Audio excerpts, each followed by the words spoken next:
Tica II va donar un aire nou a la publicació, amb la renovació del llenguatge i dels conceptes.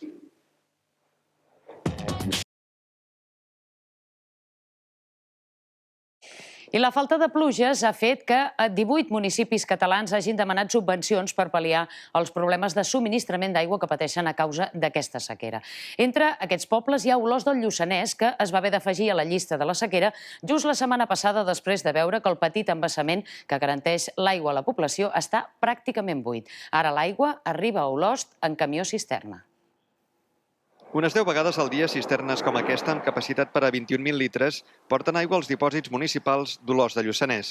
Des de fa un any no hi plou amb ganes i es pot dir que l'embassament de la Gavarresa, que abasteix normalment d'aigua al municipi, no se n'hi ha acumulat des de llavors.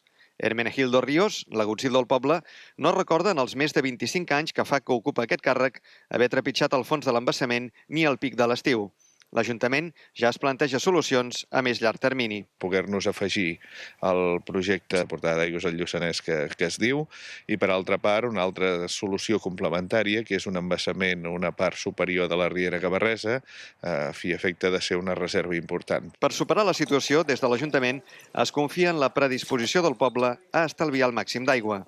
Però els que en fan un ús indispensable per als seus mitjans productius els resulta molt difícil.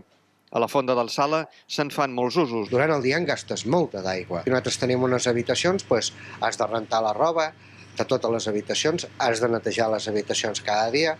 Això, al cap del dia, va sumant molts litres. A les explotacions ramaderes també és indispensable per donar a beure als animals i per a la higiene. Sortirà cara aquesta aigua, o sigui, sortirà cara, ja que també aquest any, degut a la secada de l'estiu, tampoc hi ha gra i els pinsos també s'han apujat molt fort i entre una cosa i una altra, poc rendiment. A Can Cuca, l'explotació és d'ovelles i la situació no és tan greu com a les explotacions de porcs i vedells, però la sequera també l'obligarà a comprar menjar perquè al Lluçanès no hi creix herba.